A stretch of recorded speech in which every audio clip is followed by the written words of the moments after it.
China has accused Australia of trying to spy on naval exercises following a confrontation with ADF forces last week. For more on this, I'm joined by Senior Fellow at the Lowy Institute, Mr. Richard McGregor. So great to have you on the show, Richard. I've got to thank you first off for lobbying for my freedom. It's so cool that now I'm able to talk about China-Australia relations with you. So have you seen the footage of this confrontation? What do you make of it?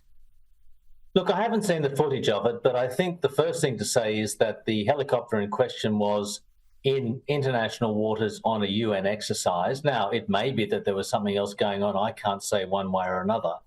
But secondly, the Chinese have made this accusation, but they also made it quite late, as it were. In other words, they added this to their initial story. So that raises questions of doubt as well. But I can't say definitively whether they were right or not. Do you think this addition of detail and accusation is China trying to perform for the domestic audience more than anything else?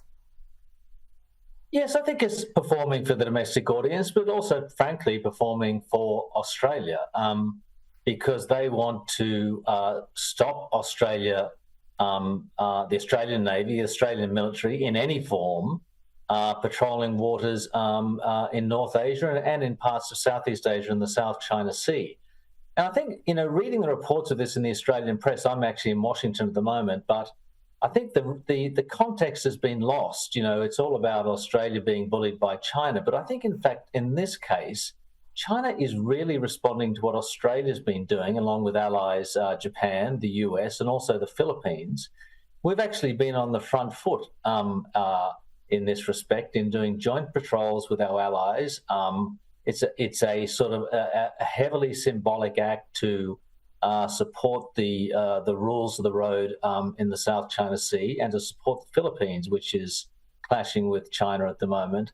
But I think that's really been lost in the coverage. There's a much broader part of this dispute than simply, China saying Australia was spying or whatever. I'm so glad you brought up the topic of Philippines because Australia's ties with the Philippines have certainly been warming. So how concerned is China about that? Look, I think very concerned. Of course, the most important country in this respect with the Philippines is the US, which is a treaty ally of the Philippines. Japan is also important. That has a significant navy and is also at odds with China on various territorial disputes. But Australia is an important, third partner in that aspect. Any way that the US can broaden its coalition in this case adds value to it and, of course, angers China. And I guess we are, in many respects, the most vulnerable to Chinese pressure, or the Chinese would certainly think that. We are the smallest partner, bigger than the Philippines, mind you, but compared to Japan and the United States. So Australia's support... Trade dependent, I would say interdependent, but that's a debate we can have another day. But yes, but certainly a very valuable trade relationship with China.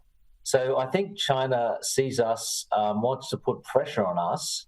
And so far the government has stepped up and stood its ground. But I think we're going to see more of this. And it may only be a matter of time before, we see actual injuries and potentially deaths, not just of Australian soldiers, but Japanese, American, and also Filipino.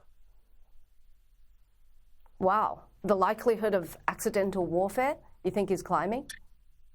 Not accidental warfare, but accidental accidents, accidental conflict, if you like. I don't want to hype it too much, but if you skirmishes, and you saw the water cannons used against the Philippine boats. That's not insignificant. That can cause serious injury. There's, the risk of, accidents happening in the South China Sea is rising all the time.